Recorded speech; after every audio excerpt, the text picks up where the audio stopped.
Okay, it's building committee, it's 6 o'clock Tuesday, and I call this meeting to order.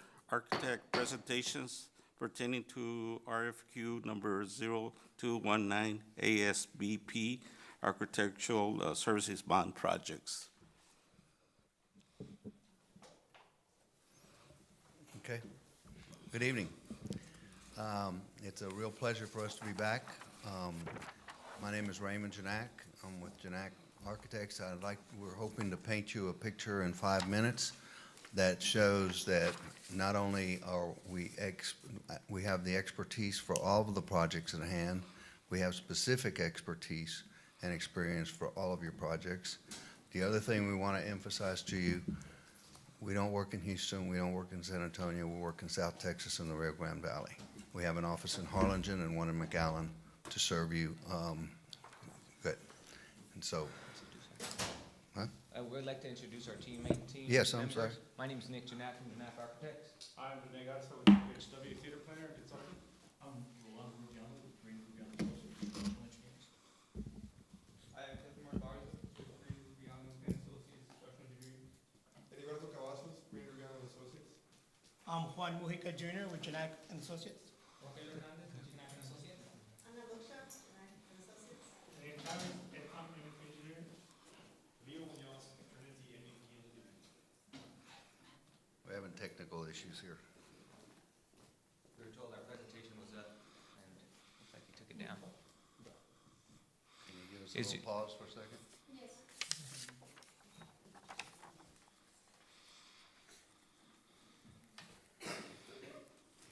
Okay.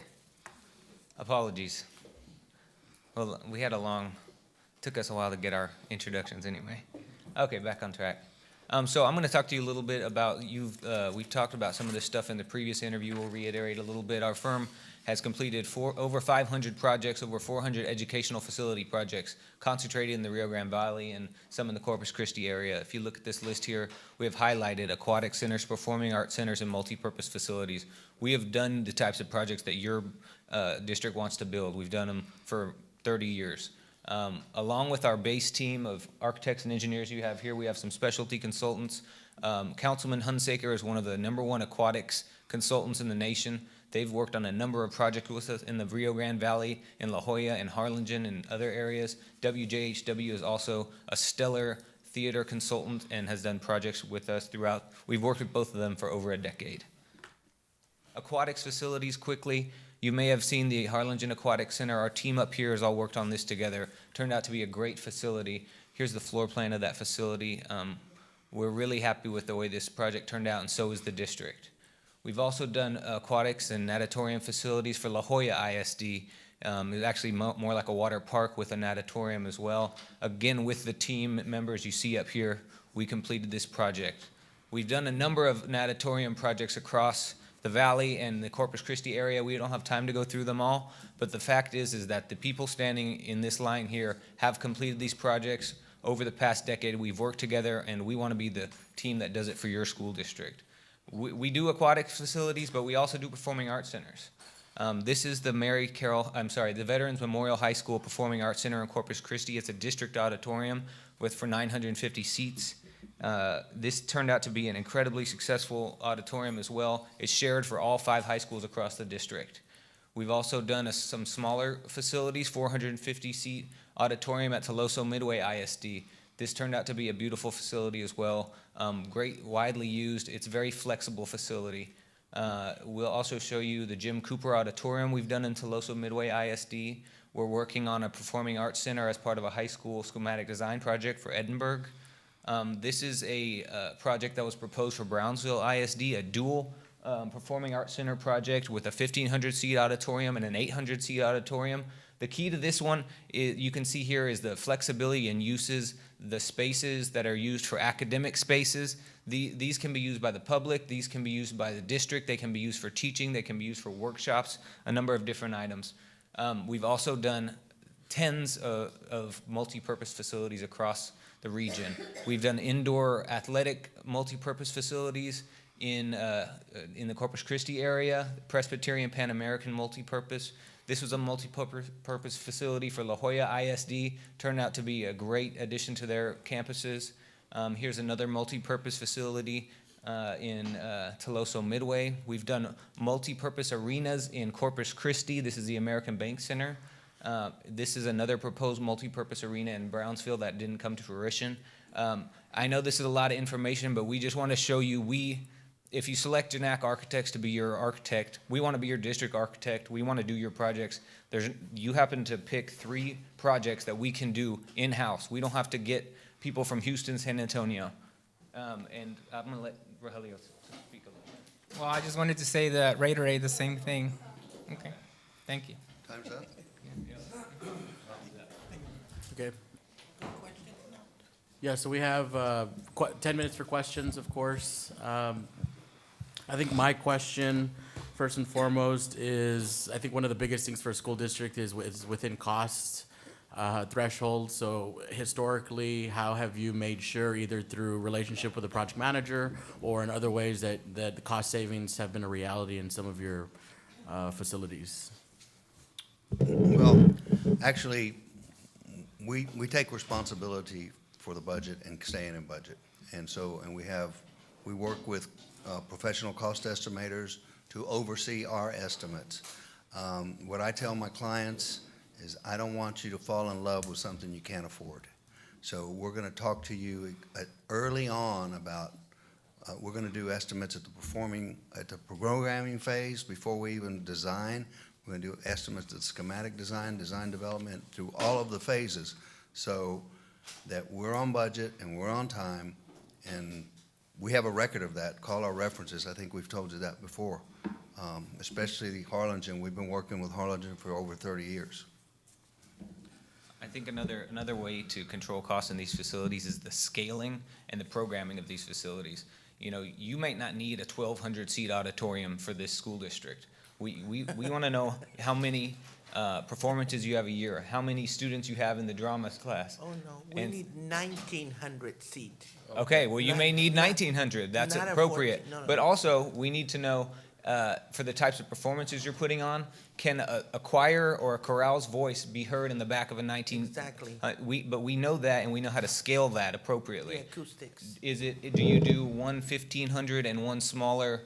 I'm not saying changing your program here, but there's things that need to be sized appropriately. Exactly. So you don't build more than you need, because some people will copy an old facility and you get too much building and it blows your budget. I think that programming and sizing is. And I think the scope and the sizing is important also to aquatic centers. You know, aquatic center, does it have a diving well? Is a diving well important to the district? Yes. Is it 6 lane or is it 8 lane? Yes. In Harlingen, we also have a learner's pool where every second grader in Harlingen learns to swim. And then in the evening, it becomes a community pool for jazzercise, exercise and all that function. Yeah. Thank you. I have a question, and it'll be a question across the board. So this is your entire team, correct?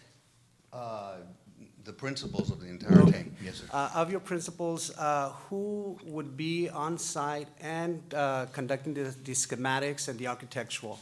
And I'm going somewhere with this. In respect to how many years' experience are your lead individuals going to have once they come into our district? I don't think there's anybody sitting before you that has less 10 years experience working with us and more than 10 years working as a professional engineer or architect. Mr. Mendez, also, the first part of your question is, we don't design in a vacuum. We don't design for ourselves. We bring this team, our design team, to San Benito, and we sit in this room or a room that you designate, and we will do the schematic designs with you in the room, you being the administration, teachers, students, users. And when we leave, it has a 100% success ratio, because we don't not only hear what you want in the building, but we also discard the things that don't work for you.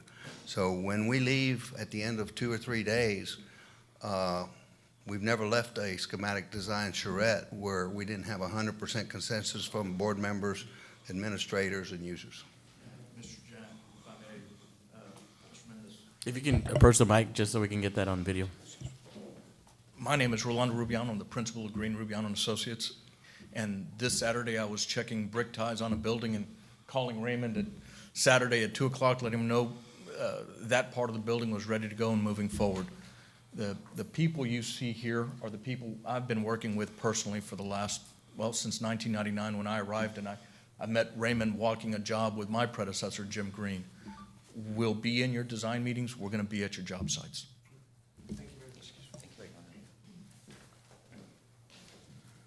Any other questions? I'm on the swimming pool that you designed for Harlingen. My question has always been and always will be, it is not UIL specified. It's not up to UIL standards because they do not use it for UIL events because it's not a UIL. Michi, do you mean Olympic size? Because I think for UIL They're competition, 3 feet too short. Well, I can tell you that that was actually inspected, and there's actually a certificate in the school district that says that it is. No, And and whether they use it or not, I can't answer that. It's But not there's a used because certificate. it's not UIL certified. Well, we worked with the swimming instructor very closely and the administration, and they were very specific about the Okay, size it's that not. they wanted. Yeah. I know it's not. So And that's our- why I want to make sure that ours meets the UIL standards. And our natatorium consultant, Councilman Hunsaker, who we've been working with for over 10 years, they do natatoriums all over the United States, and they do Olympic pools. And when I say Olympic, I'm not talking about Olympic size, but the swimming pools around the world that are used in the Olympics, Councilman Hunsaker is the aquatic consultant. But Mr. Garcia, I could just confidently say that if we were selected to your pool, we would meet UIL standards, and it would be UIL, if that answers your question. Yes, ma'am. Unless anybody else has another question. Oh, I was going to ask, just go back on the performing arts, if you will. Sure. Photos? Yes. No, just the performing arts, the Can we one, get a time check, Ms. Warren? that one. Which one? You're at 6 minutes. So, Okay, we still have a few minutes, okay. Which one did you like? Actually, the one, Corpus Christi, Okay. that one. Yeah, that one there. Okay, this one, how many people sat on this one, or what's the seating capacity? I believe that's 950 students. Oh, 950. I see. And that's a big facility. They get bigger, and as you get bigger, you get further away from, Renee could probably talk better about this, but you get further away from the performance, then you have to start incorporating the balconies and sound systems to amplify sound. So there's a lot of considerations when it comes into it. But if you know that you need a certain number of seats to meet your district needs, we do it, and we make it effective. We've also done some work on the upgrading of the Salina Auditorium, if you're familiar with the Salina Auditorium in Corpus Christi. That was done in the early 80s, but when we did the American Bank Center, which you saw a photo of, we did some renovations and upgrades to the Salina Auditorium. That's 2,500. Oh, no, I don't need 25. Can I see your dual, the dual? Hold on, actually, I was going somewhere with this one. In respect to this item, who is your charge person for the acoustics and sound? You're looking at them. Okay, And he's an architect, and that's all he does is acoustics and sound. so you do have that person in Yes. place? Yes. Thank you, They do facilities all over the nation, too. That's all they do. appreciate it. And you'd like to look at the dual I facility? want to look at the dual. Yes, this was proposed for Brownsville ISD. It hasn't been built. But they were in a similar situation. They needed a large seating capacity, but they needed two different styles of auditoriums. They needed a massive 12 to 1,500 seat auditorium, which you see on the left. And then on the right-hand side, they wanted a more intimate 800 seat auditorium for a number of reasons.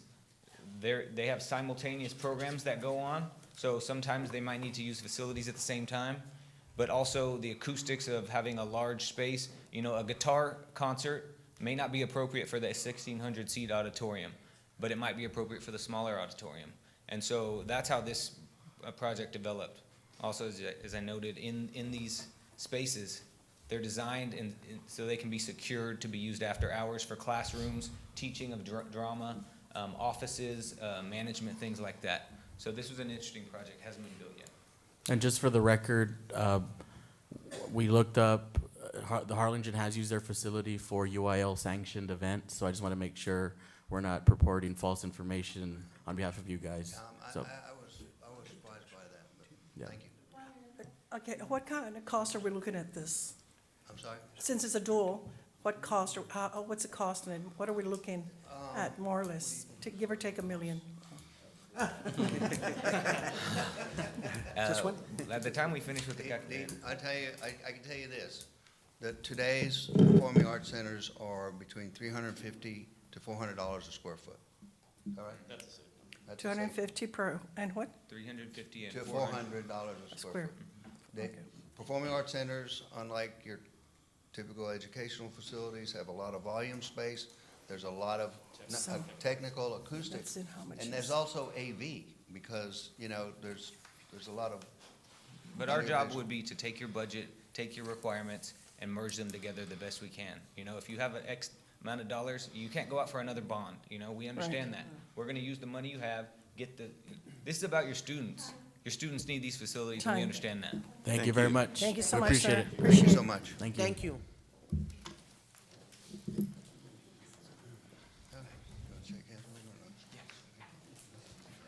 Thank you very much. Thank you, thank you. Likewise, likewise. Thank you, thank you. Thank you, thank you, thank you. Thank you very much. Shut up. He was my student. Yes, sir. Yes, sir. Thank you, thank you. Yes, sir. Yes, sir. I hope so too. Thank you. Thank you. Thank you very much. Thank you. No es. Es lo que pidieron. Pues, they're I don't know if they're 3 inches or, I don't, 3 feet. They're not because there are no UIL events there at all because they do not meet the UIL. Huh?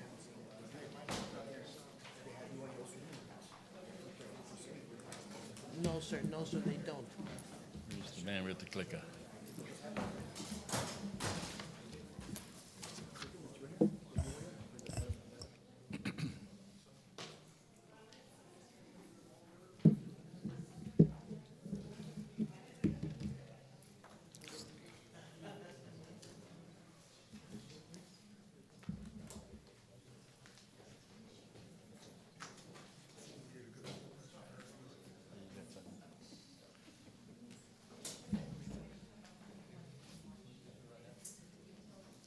Who's the young man?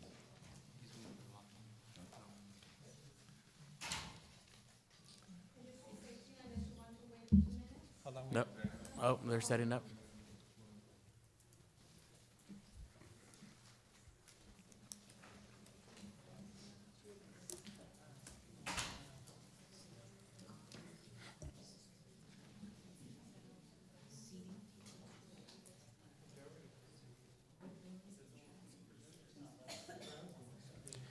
Lee, sorry to bother you real quick. Can we borrow you real quick up here?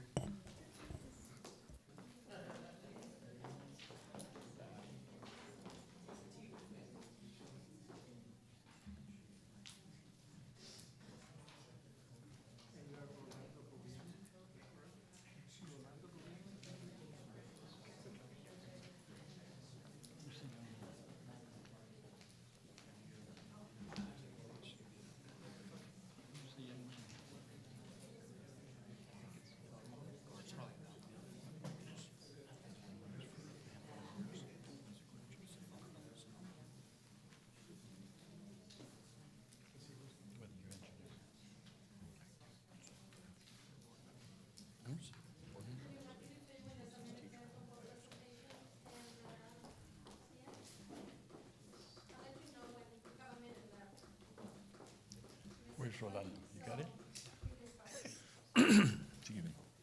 Ready? Okay. Excuse me. Thank you again for the opportunity to come in and make this presentation and show you the projects that we go along with your building program. Our design team includes myself, David Morial, Ron Gomez, and Rolando Borrayo from our office, and then Rolando and Heriberto from GRA, and Guillermo Quintanilla from Ethos. We also have, he's very excited, forgive us, he's a San Benito ISD graduate from elementary school to high school, has been a tremendous help. He does quite a bit of our 3D modeling in the office. Awesome. What we'd like to show you, starting off with, is the multi-purpose athletic facility that we did for Rivera High School. This school this building has about 31,000 square feet, costs $3.2 million, and it has an indoor facility that will accommodate football, soccer. The ROTC units have practice inside here, as well as the band. It has support facilities that have toilets for the adjacent tennis courts and the soccer field and their spectators. And it also includes a 6,000 square foot state-of-the-art weight room. The next facility that we have is the Aquatic Center from Los Fresnos. This is a facility we finished last year. It would cost $4.3 million. Excuse me. It has 21,000 plus square feet. It has a 25-yard AAU pool and a 1-meter diving well. One of the things that makes this unique is it utilizes the natural ventilation across, and we have spot infrared heaters at different locations to be utilized during cold weather. And there's a large spectator area on the south end, and for competitions, they bring in portable bleachers for those areas. And also included in the facility was a 4,000 square foot weight room. You know, in performing arts centers, every high school that we've designed has had a performing arts center. And the last one that we did is for the Veterans High School there in Brownsville. It has a state-of-the-art sound and lighting system, as well as practice areas and rehearsal rooms, and it has seating for 480 people. What we'd like to show you now is that variation that we had shown you before about the design that we did for Los Fresnos. And while they preferred an auditorium, they were worried about the usage because it's a large investment that they figured they would only be using a few times a year. As Dr. Salazar stated, how many times a year would they need a 1,000-seat auditorium that would be completely full? Most of the theater productions that they do in high schools have seating for about 400 spectators. What they felt they needed was a multi-purpose building where they could have meetings, they could have different events, and also have performances. And they were familiar with the Brownsville Event Center, which on the floor plan seats 1,200 people. For dining, seats 900. And the large space in the center is divisible into 5 different meeting rooms. It also has conference rooms, has 2 separate conference rooms. It has a serving kitchen. It has a loading dock, and it has a large storage area for their chairs and tables. When we suggested to Dr. Salazar that he look at that, and we would design this facility around those needs. And what we designed was a 48,000 square foot facility, that one, that utilizes a hydraulic stage to accommodate the different stage configurations that would be required.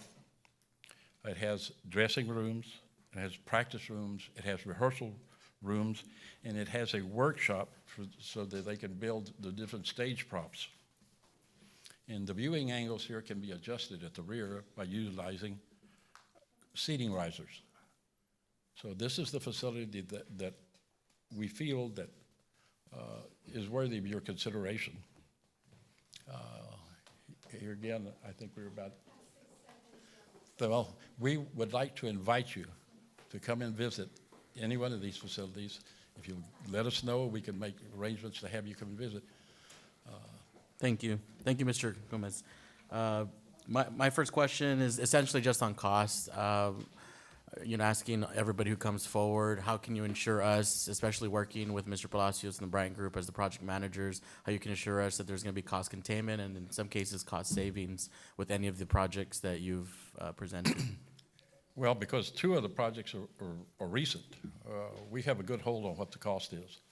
On the Aquatic Center, the one that we bid 3 years ago for Sherryland ISD actually came in less. One of the things that caused that variation was the site there, Los Fresnos. It was near the Resaca, and so the soils was a different thing. So we needed, instead of being, we had to use cast-in-place concrete for the walls and the floor, as opposed to shotcrete like we did up in Mission. Those two projects, the Rivera School, you can come look at it. It's only a year old. We would probably have maybe a 10% cost increase at the most. Here again, it depends because, talking with Dr. Carmen, you wouldn't need the weight rooms, and that's a considerable cost there. So, but depending upon your final building program, we feel that we feel very confident in our costs. Thank you. Mr. Gomez, can you tell me a little bit about the workshop? The workshops, we put those both in over at Sherryland High School and at Pioneer High School. It's where they make their props. The students will make the walls for the different productions. They paint them there. They cut the wood. They cut the sheetrock and everything to frame them. It's proved to be a really good educational part of the theater program because the kids not only are acting, they're actually building the props that they're going to use. Okay. I have two questions for you. Yes, sir. Is this the only event center that you have, or do you have a performing arts model? Well, we had showed you the performing arts that we had done for veterans. Okay, let's back up to the performing arts. We've done Lopez's, we've done Pioneers, we've remodeled Sherryland High Schools. That one. The one after, the next one. There we go. Okay. Is that the one that holds 480 Yes. people? Okay. That's a veterans, yes. 350 veterans, okay. From that, who's in charge of the acoustics and sound and the technical on these models? And, I mean, if the size matter, I guess that's the question that I'll pose on the person in charge of that part. We have an acoustical consultant, Purdue, that we use virtually on all of our projects. They have a modeling effect that depending upon the volume, the height, and they come in and that's why in this picture you can see the baffles that are hanging from the ceiling, and there's also sound panels on the walls. This is all comes out because you don't want an auditorium or a theater that's dead. That you clap your hand and nothing happens. You actually want a reverberation of 2 to 3 seconds. So do you have somebody that is an expert on this kind of facilities Yes. in-house? Okay, who would that be? No, not in-house. He's a Oh, not consultant. in-house, so you would contract them Yes, out? we have a Okay. consultant that does that. Thank you. The next question that I have is, oh, okay, go ahead. Just if anybody else has a question, and then we can circle around again with. Okay. My next question is regarding your team, the number of years of experience in your architectural firm of the individuals that are going to be taking the lead of the projects. Who would that be? I've been an architect for 46 years. How many? He's 30, I'm going on 30 this year. Okay, and David, 20. all right. Thank you, sir. That's all. Appreciate it. I had another question since I think you were the firm that introduced us to the idea of a performance event center versus an actual performing arts center. Is one of the feedback we've gotten from our band directors and director of bands and whatnot, both at the middle school and the high school levels, is that we're gonna lose the UIL specifications that it would take for us to host events there.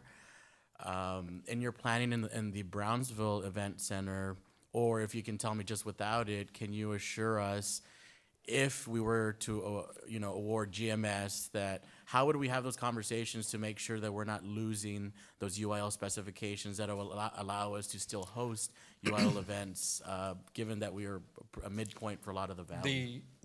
If we go back to the floor plan, it's divisible into 3 bays, large bays, and then the 2 on the side are divisible again, so that they have entrances on the outside.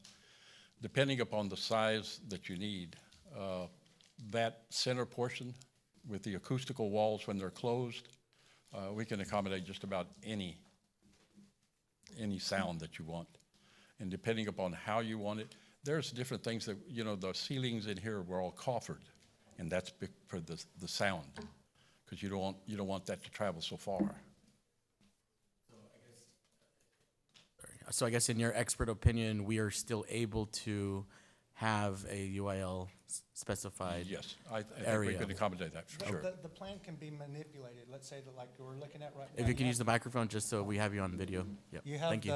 I'll say the partition walls on either side of the words event hall. Okay, well, if there's a certain space requirement for UIL, those can be adjusted one way or the other going into it. Knowing that you want or would care to host UIL events, those would be reflected in the final design. So those would need to be researched so that, again, that you're able to do those things. Thank you for, Here again, this was a schematic design for them. This is not a schematic design for y'all. You have the building program that you want, the spaces requirement, and it'll be our objective to meet those needs. right, okay, well, thank you. Yes, sir.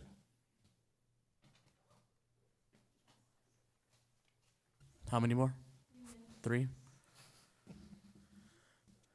Well, I know you have these 3 minutes are yours, so if you want to expand on any part of your presentation, or if a board member has a question in a minute, then. Well, really, I think I would really appreciate the opportunity to show you these buildings. I think once you walk in and see the buildings, the quality of the buildings, it would, I guess that brings to mind a question, actually, because we walked the Brownsville indoor facility there at Rivera, and it had to do with the ventilation. They did ventilation in the weight room, but not the restrooms, or I don't remember that conversation about the heating and air. no, that whole area, that portion of it is all space conditioned. Okay, so just the turf room was Yes. not, okay. And that's because that's what Coach wanted. He wanted, And I know when I talked to Coach, he mentioned that originally y'all had 6 of those overhead doors. overhead, whatever they are, and it ended up being 3 on each side. So or 4, what was the rationale between changing the doors that, The school district requested that. okay. I got a question, Mr. Gomez. Thank you. You've been an architect for several decades now, and I noticed that you put yourself, that you can do all three of the facilities that we're proposing. Where do you consider yourself the strongest at? Well, it's not just me. This is the team. And given the task, we will perform whatever you need to. One of the things that was asked in the questionnaire was, how long does it take you to design the swimming pool or this facility? We designed that facility in less than a month. Okay. The pool, we designed, because we had done one, they had gone to look at the pools that we had done over at Sherryland and Mission. We came back and we modified that, and it took us 2 months to design those. Took us 2 months to design those. Okay, sir, thank you. The one item that took the longest was to get the soils investigation. Correct. You gotta dig the hole and find out what the soil bearing capacity is so that these guys can do their work. Thank you. Can we go to the swimming pool side, please? Oh,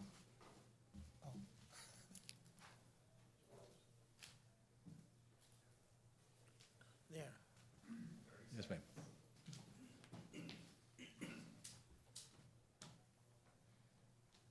How many lanes was it? There's 8. 8 lanes? There's 8 lanes. It's a competition pool. Competition pool, Yes, okay. ma'am. And this had the gutter, it doesn't have a gutter system, it has an overflow. And the reason is that it doesn't create a wake when you turn. Okay. It's a faster pool.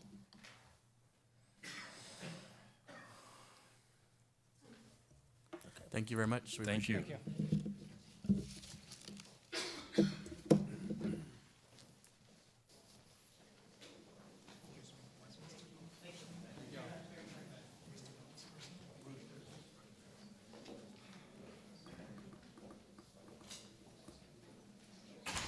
So I'm assuming Megamorphosis is next.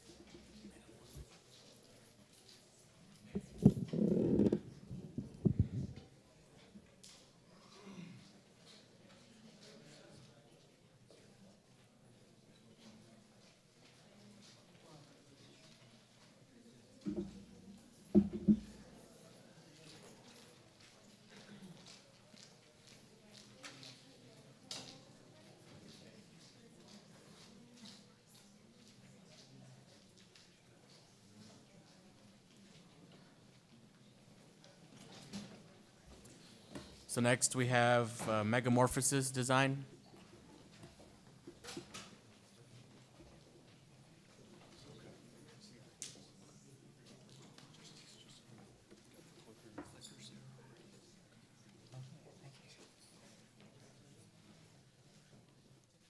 Hello, good evening, everybody. How are you? My name is Chris. Just to clarify, there are 5 minutes to get ready. You all are ready? Oh, I think we're ready. Just make sure I got the clicker going and. Just to make sure we don't steal any of your time. Okay. You ready? We're ready. Okay, Ms. Warren is going to be the timekeeper to your right. Okay. Okay. Well, good evening, everybody. Thank you for having us, board members, superintendent. Nice to see you all. My name is Chris Cias. I'm standing here with Jesse Miller and John Piercy, and we are Megamorphosis. I'm also joined by an amazing group of talented people here this evening. I'd like to introduce them to y'all. With me is Jorge de la Cruz with Ambiotech Civil Engineers out of Brownsville. Also is Mr. Scott Pajeski. Here he is over here with SSP Landscape Architect, also from Brownsville. Also joined by Rene Garza. Here he is.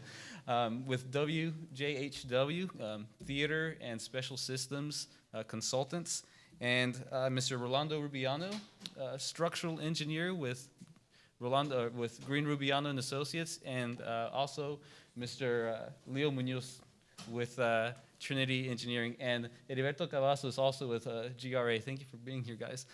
We've got an amazing team. This team is unlike any other. We've got a great, long-standing relationship. We work well together, and we're here to serve you. Megamorphosis has produced over 750 projects across the Rio Grande Valley. We have 63 repeat clientele, which tells you people like us. They like working with us, they feel comfortable, and they hire us again and again. Our leadership in our office has over 50 years combined experience. We've been in Harlingen for 23 years doing business. And we are also recipients of numerous design awards, including the AIA Honor Award for the Harlingen Performing Arts Center that you see a picture of there. It's one of the highest awards you can receive, and it makes Megamorphosis one of the most awarded architectural firms in the valley. So we've got all these numbers, and architects, we like touting these numbers, and we like patting ourselves on the back, but ultimately, who cares about these numbers, right? We've got one reason that we're here.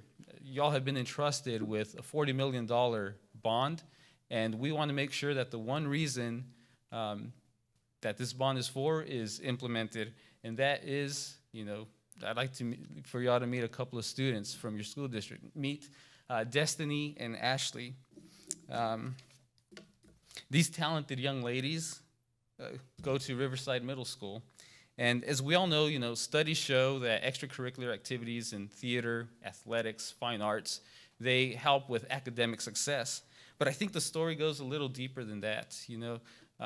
These extracurricular activities also provide an escape for some students who deal with challenges and some challenges in their lives. And that's kind of the example from Destiny and Ashley. They grew up with some challenges in their lives, and they found music to be their escape. It's been a blessing in their lives. Destiny is a 6th grader. She plays the accordion, which around here we also, we know it as the squeeze box, right? And growing up in this area, You know, conjunto music is just such a big inspiration to her. Also, Ashley, she's in 7th grade and she's in choir, and her teacher, Mr. Moreno, is a big inspiration to her. She loves to sing, and she loves encouraging other students to, if they think they can't sing, to just go ahead and sing, give it a shot. This is the reason we're here. You know, I can't wait to hear these girls play in your new Performing Arts Center. So yeah, Megamorphosis, you know, our team has the technical expertise. We know how to produce construction documents. We can do all of the things that you need to do to make a building. But what sets us apart is not that Megamorphosis has a passion for making buildings. Our passion is building futures. And you can see here a little video of, you know, the thing that motivates us.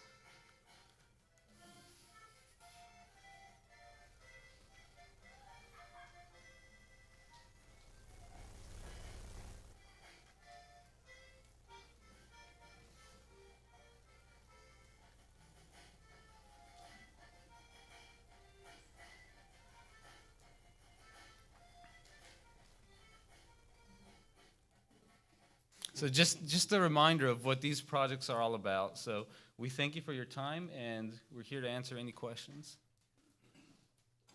Okay, thank you for the presentation. My first question, obviously, would be on costs, and it's the same question I'm asking all the firms, is how can you assure us in terms of cost containment, or in some cases, saving costs in your rapport with our project manager, of course, who's going to be working really closely with you all? Sure. So Megamorphosis has a great history having projects come in on time and under budget, and we would plan on doing the same thing with this project.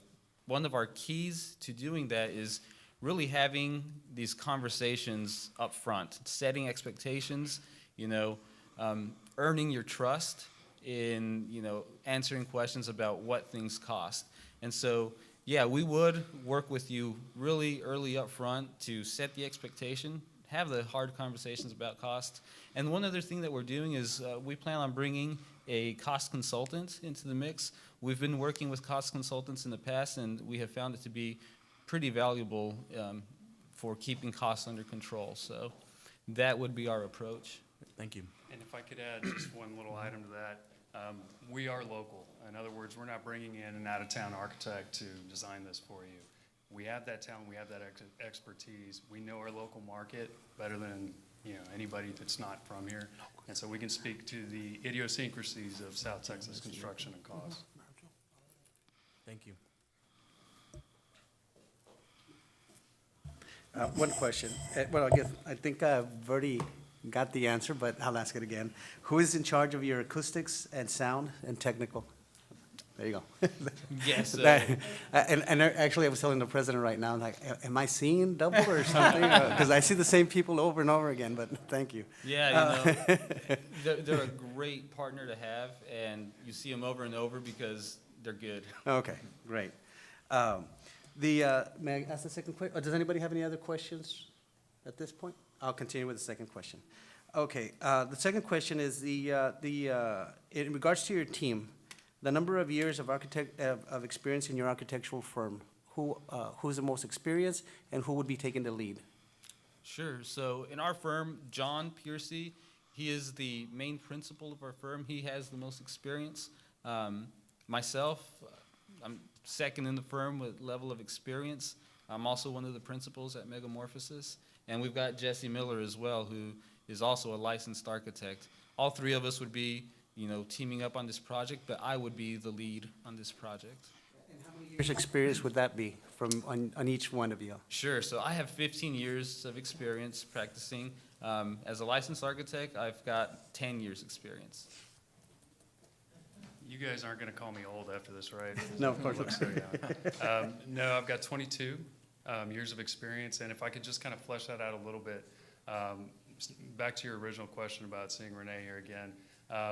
We've worked with this firm closely, especially over at Harlingen, on several other projects, but we found their experience to be invaluable. And I think sometimes if you have the same consultant, how you use their expertise is also very important. Absolutely. Starting with programming, getting back to the cost issues. These things happen early on, and so that's critical. Thank you. Moving forward. And then Jesse? So I have 12 years of experience, and one of them as a licensed architect. Appreciate it. Thank you very much.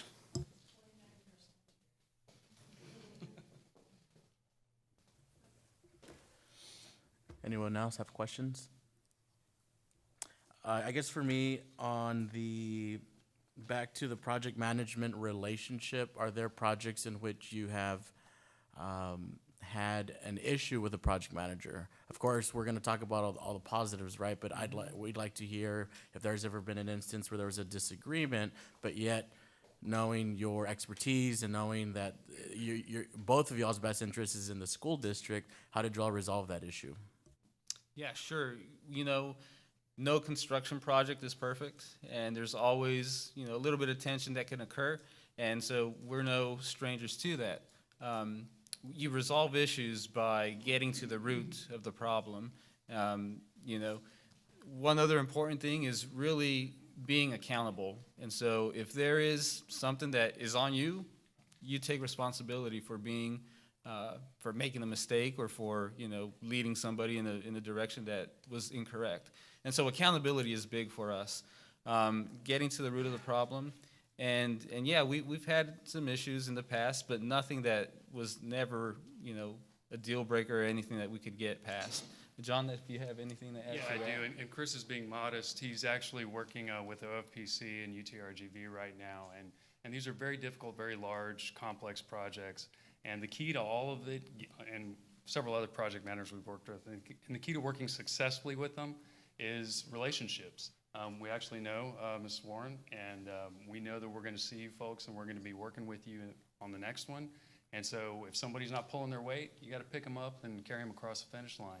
We don't find that to be the case very often, but that's how you have to approach these disagreements. Thank you. And I always tell, well, how many? So I always say Or elapsed. left. Okay. Yeah. So I said if we don't have any questions, this is your time. If you want to expand on anything else within that time limit, or if you think that's good. So, John, if you. You know, I just want to reiterate, hopefully it came across in our presentation. Obviously, it's not one particular student that we're here to work with you to help grow. But that one reason, we think that's critical. And the task placed before you guys is monumental. At the same time, it's very enjoyable. And we look forward to giving you a happy project and working with you in the future. Awesome. Well, thank You did say you had 750 programs, 63 repeated customers, and 50 years of experience, 20 years in Harlingen. What other facilities or buildings have you built? The other guy said Brownsville and Los Fresnos and La Jolla. Where are your When you leave this evening, The what? when you leave this evening, if you go through your front doors and look just to your right, there's one of our projects. We are a strong presence in Cameron County. We're very up to date on the particularities of a coastal county in Texas, i.e. windstorm. Rolando and Eddie, we've worked with this core team for over 10 years.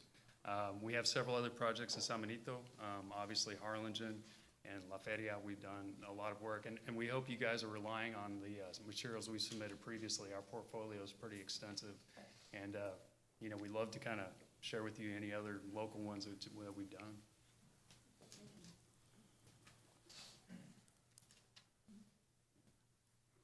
I think we're all set. All right. We appreciate Really, it. thank you for your time. Thank you.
So I know they're still setting up, but we have PBK Architects, and Ms. Warren will be timing you to your right.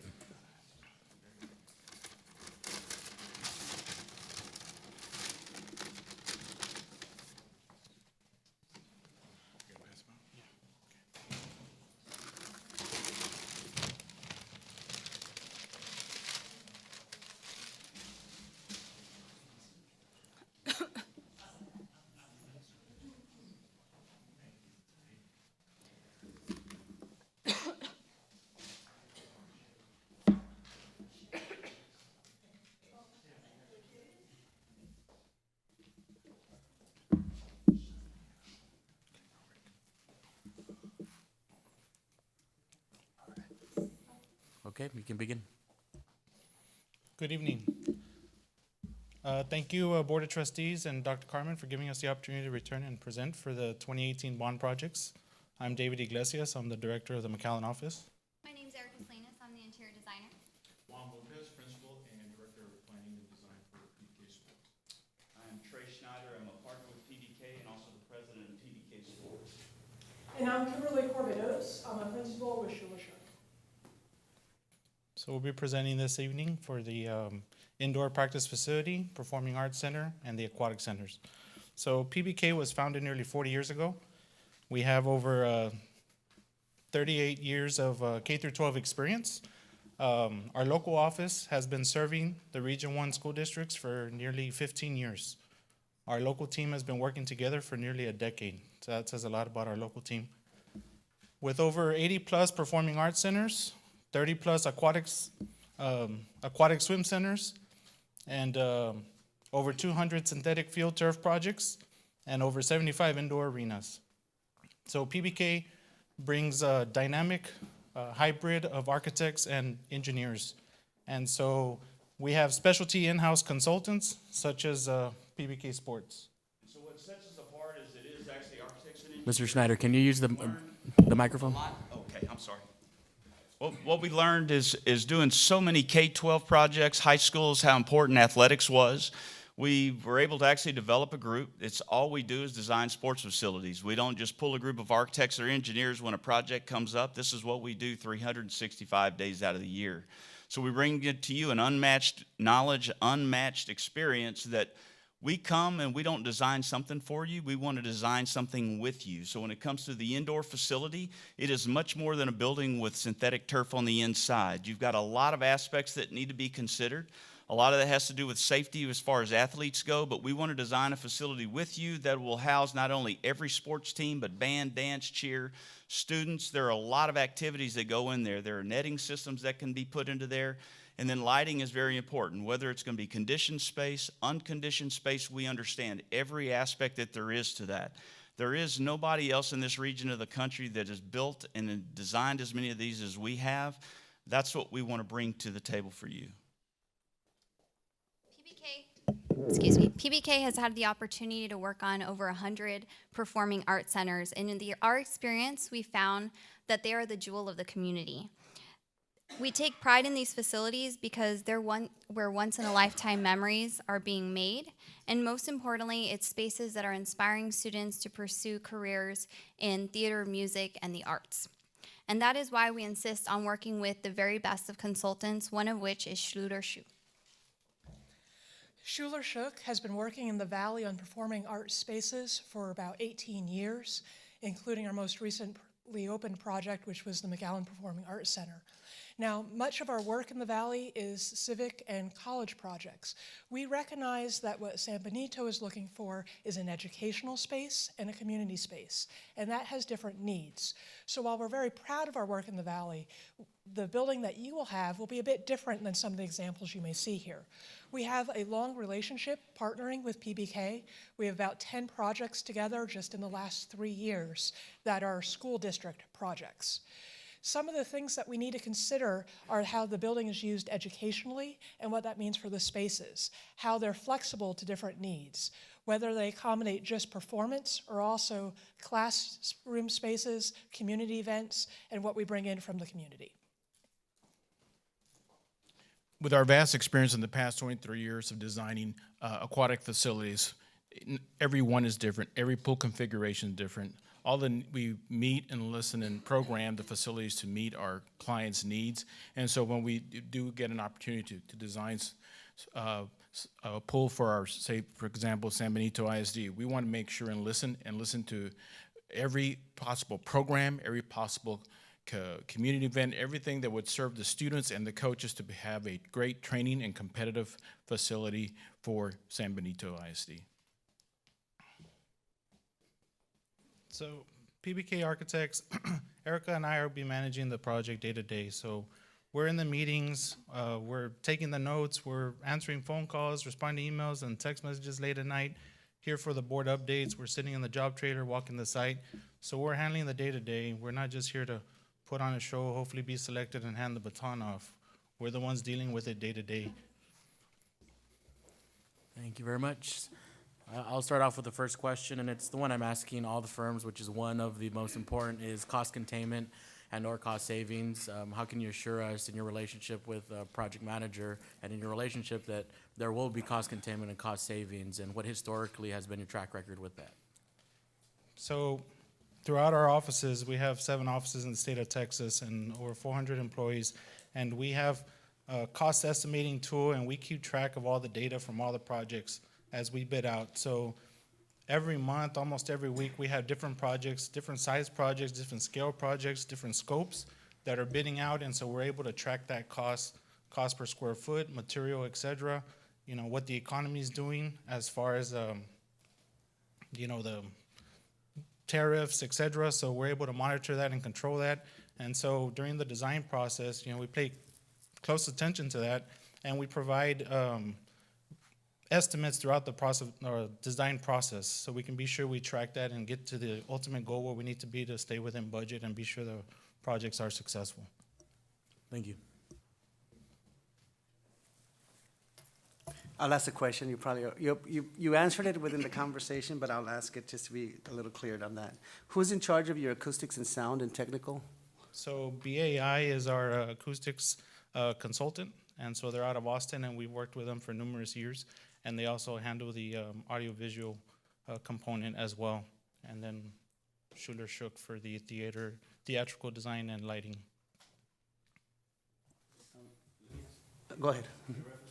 The swimming pool, have you ever built something for 504 kids where they get them for special kids, where they get them from a wheelchair and put them into the pool?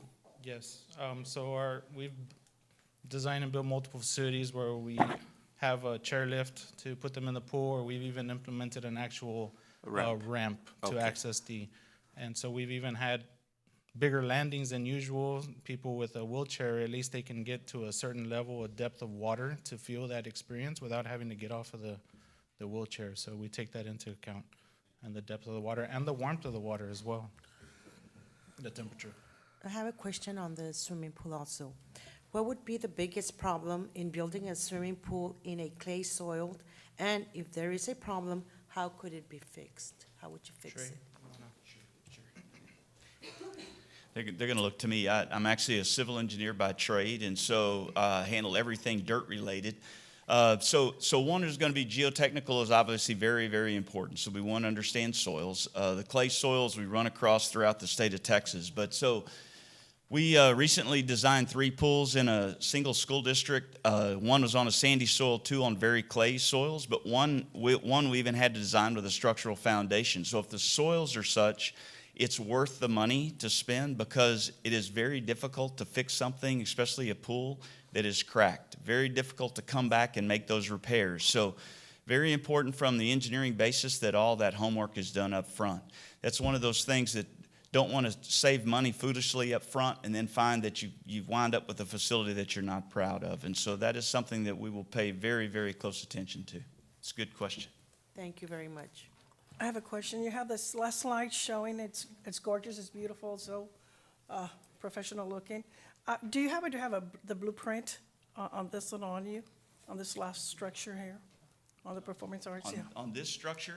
Not on us. No, not with us, Okay. but Because I know normally they do bring, you know, and show us. Right, right. So this Okay. this is unique. So that this facility was actually designed. The stage was designed to hold their entire.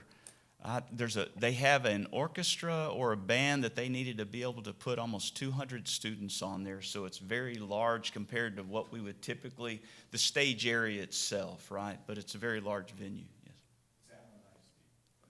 It's where? Allen ISD, Uh-huh. Allen High School. Okay. They have a very large music program, so. 200. No, not 200. This one doesn't say 200. How many does this one say? It's 200 musicians on stage. On the stage. Yeah, on the stage, yes. Yeah. But But as the an city- audience, yeah. it's, how many? 2,000? 2,000? And it has multiple type seating, it has seatings on the balcony and on the side. So if I were to walk into this building here, the first thing I would see would be this? No, actually, there's a very large pre-function area. Oh, okay. Read all the spectators and have, all types of pre-function. Oh, okay, okay. And they'll slowly, just as you're going to a very professional type, facility, then gradually go into the facility. Oh, I see. Yes, at either the multi-level, either balcony level or the lower level. It looks something like the Harlingen auditorium, very similar. Thank you, sir. Where are we at? Time is Warren? Yes, you have 4 minutes, 20 seconds. Quick question, on the sport complex, have you ever put those windmills to deviate the air condition? You're talking about large fans? Yes. Yeah, the extremely large fans? The extremely- Yes, we okay. have. We won't Yeah, we call won't what say they the real are. name. They, Yeah, Yes, sir. So, but yes, we have. We use them both indoor and outdoor, and so there are many ways to use. So if you wanted to use a unconditioned space, it's a great way to move air. Also, there's some unique things that can be done around the perimeter of the building. Certainly in the warmer months, so that we get airflow. But it's nice to, if you want to be able to close the doors on a cold day like today, that you actually could. But we've also designed facilities in even colder regions where we actually left them open on all 4 sides, and they left it that way. It was designed, but we designed it to be enclosed if they ever chose to, but they chose to leave it that way. Economics at the beginning, but then they liked it, so they've left it like that. Okay. I would add, the one thing we are careful with that is so lighting is very important in there. This is something that there's more to it than just putting light bulbs up in a ceiling, especially just because it won't be just for athletics, but those fans, they'll act like a strobe. And so we're very careful about how we utilize them. And so we like to design the facilities closer using more sports lighting than standard lighting inside of an interior to prevent that from actually happening.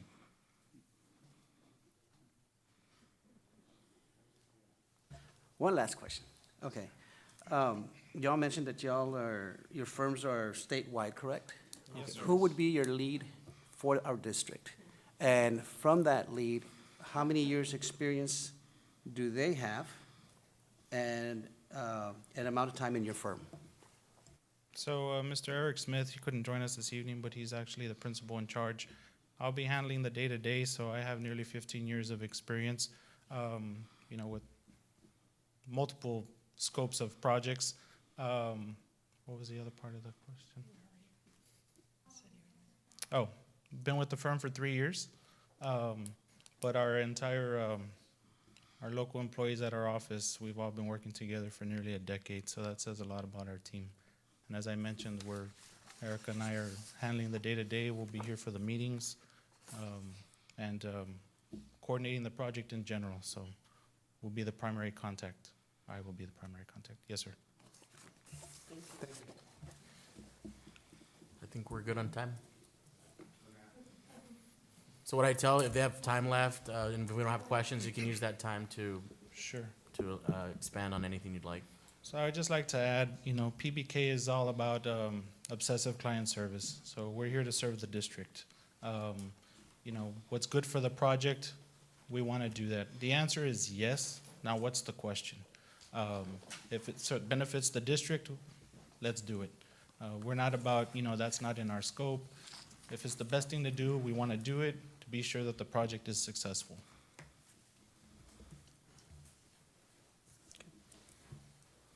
And our contract's a handshake, so we're ready when you all are. Thank you. Thank you. Thank you very much. Anything to add? Thank you so very much. Thank you. Appreciate it.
Hello.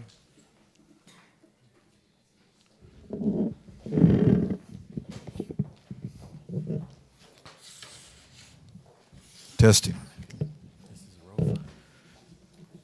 I know they're setting up, but next is ROFA Architects, so they have about 5 minutes to set up. Thank you.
Mike, did you do the pin?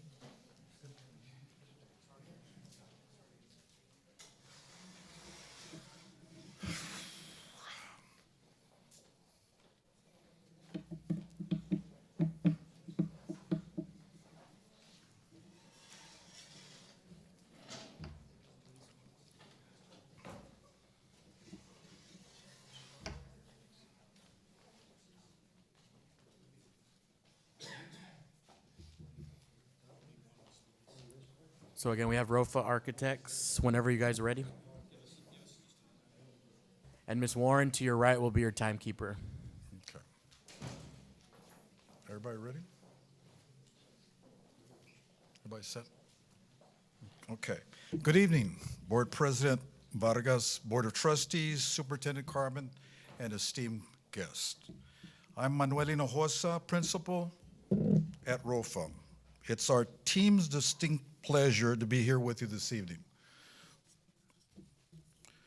Presenting today will be myself, Peter Garrett from Studio Red, both fellows of the American Institute of Architects, a prestigious honor in the field of architecture. ROFA's 4 local principals are registered architects with a combined 140 years of experience. We are local. We have had our roots in South Texas and in San Benito area for many years, and we have been dedicated to preserving, promoting rich culture and historical significance to the area. As a matter of fact, I was here 3 days ago presenting to an enthusiastic group on the Texas independence. And I had a chance to eat that famous chili con carne with some pan de campo. Amazing. And we've done other things too. You know, we have done a pro bono for the city, like the Veterans Park. So for San Benito, we've been involved in the community and continue to do that. We have assembled an award-winning design team of talented professionals who are experts in respectively specialized fields with experience such as the TSC Performing Arts Center, the McAllen Performing Arts Center, Nicky Rowe High School Natatorium, and the Brownsville Margaret Clark Natatorium. Our team stands ready to work closely with the board, administration, employees, projects, manager, construction teams, and other relevant stakeholders on these visionary projects that will forever transform the landscape, increase the area's economic impact, and enhance the already legendary sense of pride in the San Benito community. With our years of specialty experience designing both performing arts and natatoriums, our team has the ability and versatility to effectively, efficiently, simultaneously manage both projects through a cohesive process. By having one experienced, nationally recognized, specialized architectural team design both facilities, San Benito CISD will benefit with consistency of design and sharing of resources, ultimately rendering a cost savings to the district. Given the proximity of these two facilities and the vicinity on the expressway, our design team will work to create visually stimulating, iconic complex, one that preserves and reflects San Benito's rich history, geography, landscape, and legacy. You know, on the slide here, imagine both facilities with the same look and feel, with shared resources as utilities, lighting, parking, thereby maximizing the savings to the district. We admire your leadership and foresight in implementing these projects, and we look forward for the opportunity to work with you to achieve these goals, to provide the best quality of design, the highest functional space at the best value, while maximizing resources, passing the savings along to the district. We will ensure that the facilities are designed attractively, cohesively, and in a manner that's consistent with San Benito CISD's tradition of being the gold standard in education. At this time, I'd like to introduce Peter Garrett to talk about his facility experience, as he has done about 50 of these type of facilities. Peter? Thank you, Manuel. We also applaud San Benito CISD because y'all are looking at developing a performing arts center. There's only one or two other performing arts centers, a few seats that are in the valley. Everything else are auditoriums. So we're here, and it takes a different approach for a performing arts center. We understand the recipe for design. We understand how to overlay those needs onto construction budgets. Performing Arts Center has a very large, complex, volatile cost system, and we know how to manage that. On the next slide, we have a project that is similar to what may be here at San Benito. This is a university facility with 4 performing arts venues inside a $30 million facility. 2 things, good performing arts, but also a very strong, iconic brand image for the university itself. And here at San Benito, we may want to look at not 4 performing arts facilities, but maybe one larger facility that would meet the needs of the constituents of the school district, but also be able to bring, So thank you. So now 10 minutes for questions, and I can go ahead and begin. And this is a question I'm asking for, obviously, all of them. One of the obvious questions is on cost containment and cost savings. How can you assure the district, especially in your relationship and working with Mr. Palacios, Ms. Warren, and our project management team, and that rapport to ensure that there will be cost savings through that strong partnership? I'd like to address that. Let Luis Figueroa address this. Thank you. Yes, thank you. We've had a lot of experience. You know, the partners have been very involved with all of our projects. We always have almost usually three actual principals on the projects. We're hands-on. Working with project managers is very important we know a lot about costs, so we have a lot to offer the project managers as well. Through their experience and our experience, we would be able to share with them our cost information on what we have collected from various projects that we have throughout the years. And that's a value we bring, and I think that that cost is very important, not only working with a project manager, but eventually with a contractor, and to be able to start early to be able to get the right program for your facilities. Thank you. Can I ask you a question in reference to the swimming pool for special needs kids? Have you ever built one of those? Oh, yes, well, Besides the other stuff in it. Yeah, and that's a standard. You've been to the Margaret Clark facility in Brownsville? No. Yeah, okay. I haven't. They have a pool that simply does that. Most pools are doing that. They have the small, what they call a small pool next Okay. to that. Now, we have Water Technology, which are the nationally known and have a tremendous experience in that. They're part of our team. They were here at the last meeting, if you remember. Just unfortunately couldn't be here today.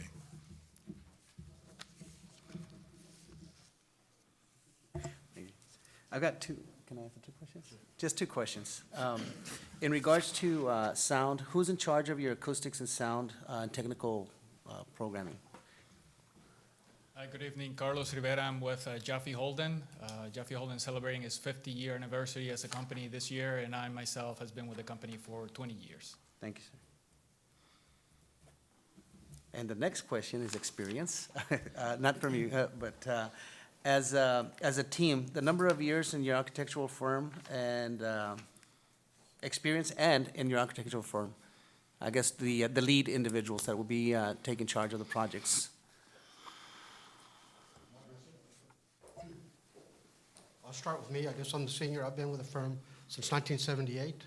Manuel actually started working just before I did. He went and did other things and came back with us, so we're always real happy that he came back to work with us. He's a great addition to our firm.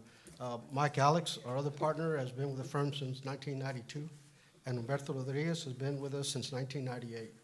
Most of our staff is very experienced. Our office manager has been with us for 27 years. So to us, it's very important. We also have interns, young interns that just graduated from college, working with us, and we're mentoring them. But yes, we offer our experience and on-hands experience as well. Thank you, sir. And if I may add, Studio Red Architects has been a theater design architectural firm for 15 years.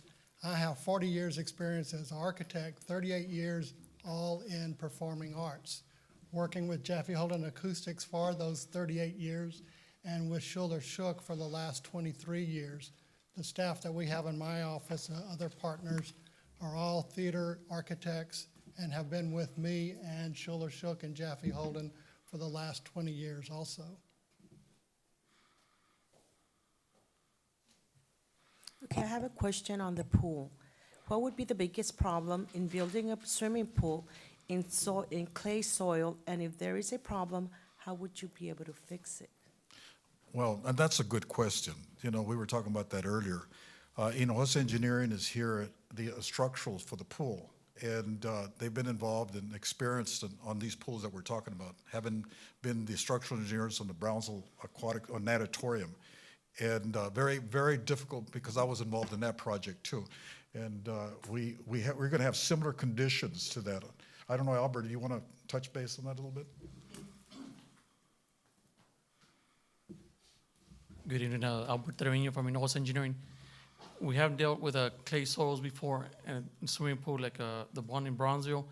It is sort of like suspended. We use some piers and a suspended slab to do the actual pool itself. That was the one in Brownsville that had several clay issues. Thank you very much. One thing I want to add is that as far as this area in San Benito, Hinojosa Engineering has been involved in over 20 projects, so they know the area very well. They're familiar with the soils, and in a case like this, that's why we have them on our team.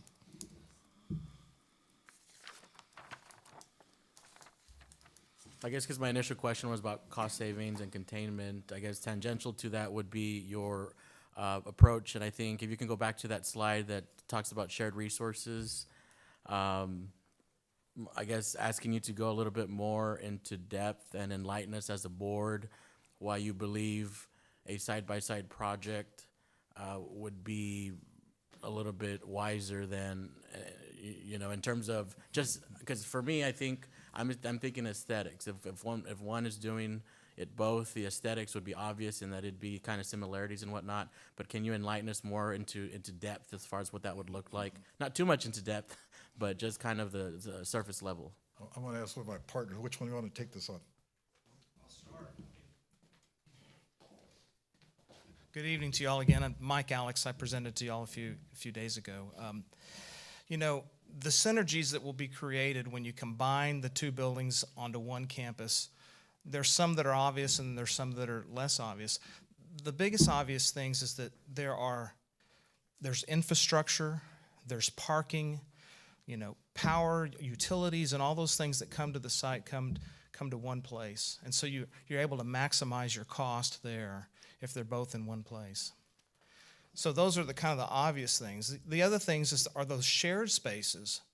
Perhaps there's a water feature in the project that really is part and parcel to what San Benito is, the Resaca City, perhaps.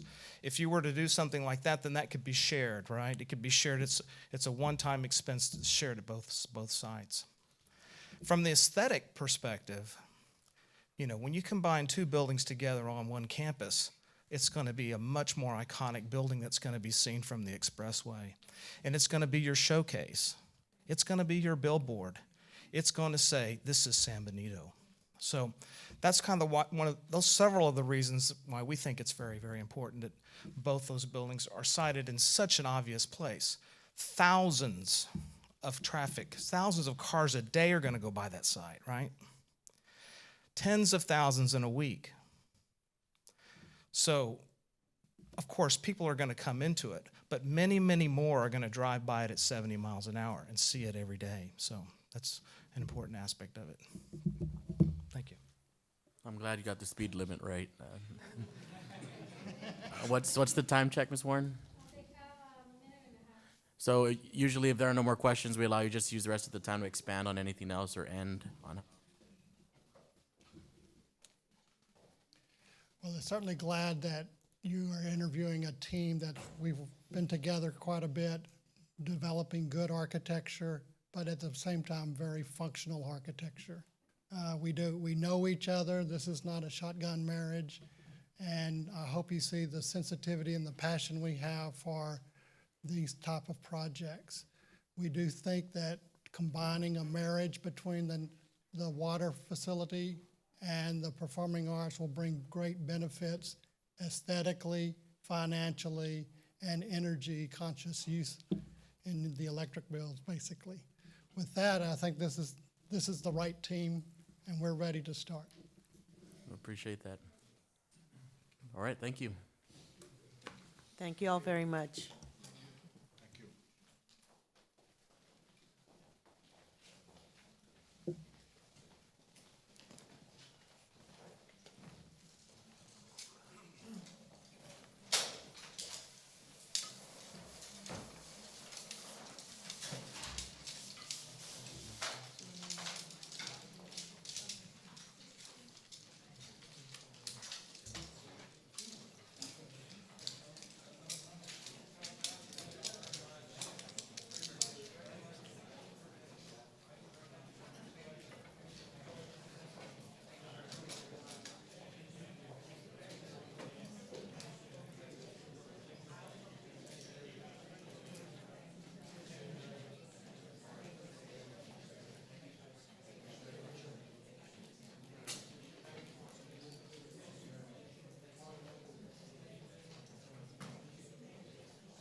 Okay.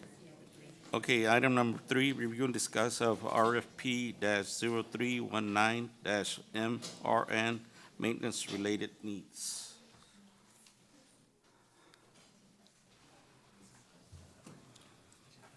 Mr. Garcia, are you discussing this evening? He says no.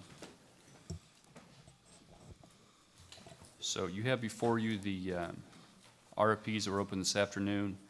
Included in this are people to do fencing, cement services, hauling of caliche, gravel, hot mix, et cetera. And if I am remembering correctly, this RFP would allow the use of these vendors, if approved, for projects up to $150,000 without having to do a subsequent RFP. Obviously, any contract that goes over $50,000 comes back to the school board for review and consideration. But you have in front of you a list of the people who did respond to that RFP, just opened fresh this afternoon at 3 p.m. Dr. Carmen, so you're suggesting for us to select one or? All of them. All of them, I think. Oh, all of them, and we'll be using one of these firms to do the, any type of projects up to 150,000? Is that what you're saying? That's correct. So if we have a fence installation again that's going to go over $100,000, we could select from someone who submitted their bid today and just bring that proposal to the board instead of doing a separate RFP.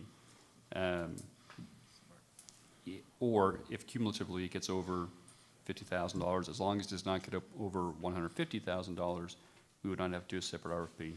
It's kind of like what you did with the RFQs to have 3 architects that the board selected, so when we have those smaller projects, we could pull them in and use them. This is similar to that, but I believe the dollar value maximum here is $150,000. I'm a little, I'd be a little concerned, because what would be the process on selecting one person from another, or one firm from another firm, in an event that there's a series of projects in place? I mean, is there gonna be a process for that, or what would that look like? So I think what we have discussed with the maintenance department, and Mr. Garcia, you may need to elaborate on this, is if we approve multiple people to be able to haul caliche, for example, doing a rotation, assuming all of these vendors meet the minimum threshold with the insurance and et cetera, we would be able to use, firm A or company A for one project, next company, and just rotate through. Cement services, the same thing. If there are 3 on here who can do cement work for us, we would rotate through these. There's no guarantee of work. It depends on the projects as they come up, but I think a rotation is what we are. Well, all these vendors would be at our disposal to use, since they'll have a bid number already. So if one can't do it, and we know, or we can go out and get, you'll see on the list that there are several that have they'll do cement work. We can get the 3 bids, but we're trying to avoid that because we know who actually does the work. We can just have them at our disposal, like Dr. Carmen said, under 50,000, and we'll just need them for small things, not huge projects, cement work at the high school, some sidewalks that have offsets, so on and so forth. That's basically what Ms. Rendon and Mr. Cavazos were trying to get at when we did this. We've done this in the past. We didn't have this many, but we had a lot come in today at 3 o'clock. And, I mean, that's great. I think one of the concerns, and we get calls sometimes, and in some cases, one vendor is chosen over another and whatnot. So are you all gonna do like a rotation, let's say, numbering them in 1 through however many there are, and are y'all gonna have like a rotating ball like the police department have for the wrecker? Well, we could. We hadn't done that in the past, but we always try to get the lowest cost and the best for our price. But I understand what you're saying. Right. I've gotten wind of that also about people in the community, and sure, we could just rotate them. I'd feel more comfortable if we had a process like that, where it just rotates as projects come along, versus going through the whole, because, I mean, we're going already through the entire RFQ and the requirements of what the specifications are, correct? Right. So in essence, the cost should be competitive among each other, so Right. I think the best approach would be that. I would think, Mr. Mendez, Mr. Garcia, I like the idea of both being implemented. In a rotation, but let everybody bid, and then give the other guy, hey, you're next, but you were higher than this guy. Well, if we go out and get just the 3 bids, Yeah. we can use 3 different people, or we can use everybody that does the cement work and have them all bid. Yeah, because, That would be the fairest thing to do. yeah, because, If you don't mind, develop a process, present it to the board, so we could review it and give you the green light on it. Yeah, Mr. Chairman? table it and get a review on it, estimate. Do it again, I guess. Okay? Okay, we'll develop a process. Do we need to table technically if we're just gonna add that process? Because I'm assuming this would be a case-by-case basis. Correct. Right?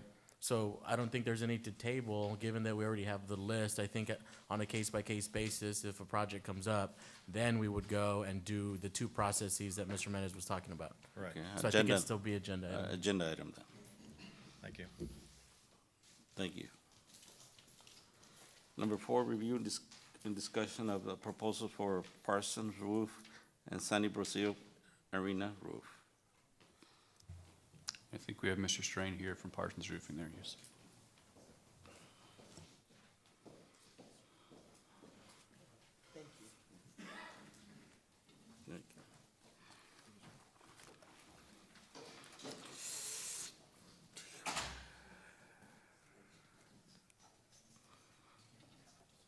Oh, yeah. And how long has the arena been?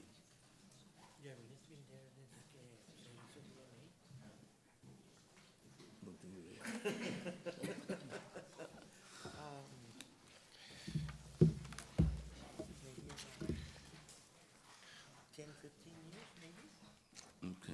Well, once again, thank you all for allowing us the opportunity to possibly work with the district some more. As you know, we've completed Phase 1. We've started Phase 2. We're at Ed Downs right now. What we're looking at here would be an extension of Phase 2, which is the Sunny Brazil Arena. What we've done is we've broken it down into 3 sections, as you can see in there. I've tried to keep this kind of simple. Y'all have seen a big packet from me, a medium size, and now this is a small because, excuse me, I believe y'all know our company well enough now.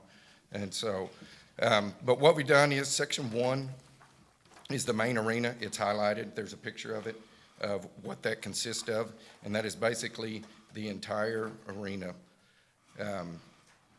And so what we would do on that is, as we've done before, do a metal retrofit with Duralast. It would be insulation would go on top of the roof, the metal roof, just as we're doing on other metal roofs here currently. And then on top of that, it'd be a white 50 mil Duralast that comes with a 20-year warranty. All of the skylights, one of the reasons that we're looking at all of this, the skylights have deteriorated to a point where it wouldn't be worth the money to repair them or to replace them. They're not letting in the light. You don't need the light. You have plenty of adequate light inside. So what we would do is we would cover that up, and we'll go on top of that with a white Duralast. Section 2 is the flat roof. It's a small section. I believe there's classrooms there. We would also do a Duralast roof on it, 50 mil with a 20-year warranty, just as we're doing on all of the other schools currently. And then the third section is the separate metal building, and it would be the same as the arena. One unique thing that we're going to be able to do on this one, and I just heard one of these companies talking about people driving by and people driving by. Well, what I've talked to Dr. Carmen about is putting signage on top of this. Y'all are located, that arena is located to where the airport is within very close distance to this. And so what we're looking at doing is putting a San Benito logo on top of this. And so that's why I have all these pictures with everything in the back. So what we've done is we've gone ahead and whited out the roof and just giving you an idea or a thought in your mind to what you would want on that. And the way this goes, it's not a painted on deal. This is a Duralast logo. And so what happens is we come and put the roof, the Duralast roof will go on. On top of that, Duralast material is what that logo will be made out of. We first started looking at this, and Dr. Carmen sent me y'all's emblem. And when we started doing the math to it and looking at the size of it, it wasn't going to be big enough. And so we compared it to some other buildings in the DFW area that have this. And so what we've come up with is it needs to be big. It's going to cover almost your entire, one half of your entire elevated part. It's going to be a neat deal. It'll be the only one at a school district anywhere around here. And I think it'll be a kind of a bragging point for y'all, and I think it'll look pretty sharp. And so that's one of the things that we are doing for that. Besides that, I'm here for any type of questions. This will be as any other Phase 1 and Phase 2. This will go through the buying consortium. It'll go through TIPS. And so we'll do that the same as we've done on the other two projects. I think there's a question for Mr. Garcia. Mr. Garcia, is this the first time we're doing any sort of a renovation to this facility since it's been built? The arena and actually the whole Sunny Brazil complex was built in phases. Some of you probably are too young to remember that, but 2004 VMA opened, right? But then it was about 2 years later they had the arena, and it just stood there for a long time all by itself, and they had added insulation to it. Insulation that the birds had havoc with it, and there was all over Cameron County. I was telling Jeff about it. When I first got this job, we had to get a contract to take all the metal off, all the metal that's kind of bad right now. We took off all the insulation because it started just hanging. It was horrible. So, because they didn't put any chicken wire under it like they were supposed to. So anyway, it sat there for a while, and then the other phases kept on, and we finished the whole project. But we had replaced some of the tin on it because it had gotten pretty rotten. And the reason is it doesn't have much of a pitch. Those metal buildings, they didn't have much. I think it's like a 1 in 12 pitch. So that's the reason it's got some holes, and we've replaced some metal to it. But I think what Jeff is proposing, it would work great. One thing to mention, as Mr. Garcia said, he had to come in and take out all the insulation underneath the metal because the birds were tearing it up, tearing it off, doing whatever. The roof that you'll get on there now is the same as any of the R-panel roofs you have that we've re-roofed.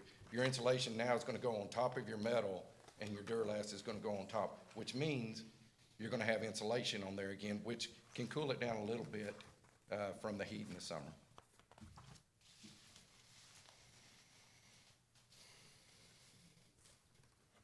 What's the timeline for this project? Well, we've started Phase 2. If this is a more pressing need than one of the phases, we have everything lined out as we've started on. And so it depends on, I'd work with Mr. Garcia on which order you would want us to go in. We will have, starting this week, as I said, we're on Ed Downs. We're going to end up with around 18 to 20 people working constantly down here. So we're going to go through these pretty quick. But if it's one that needs to be pushed up higher, then that's your call. I'm going to try to do the schools that are leaking. We have some schools that have some leaks. We'll take care of those first. Yeah. Sunny Brazil, it probably won't even be used till next fall, right? And it's an open arena anyway, so. Right, and we're scheduled to finish the school buildings when? Right. When we finish Phase 2? Yes, sir. We're probably looking at before school's out. So that if we just put this at the end of that, you'd be working on this in June, roughly? May to June. May to June. That works. Thank you. Agenda item? Okay. Committee concerns? None? at 7:40, meeting adjourned.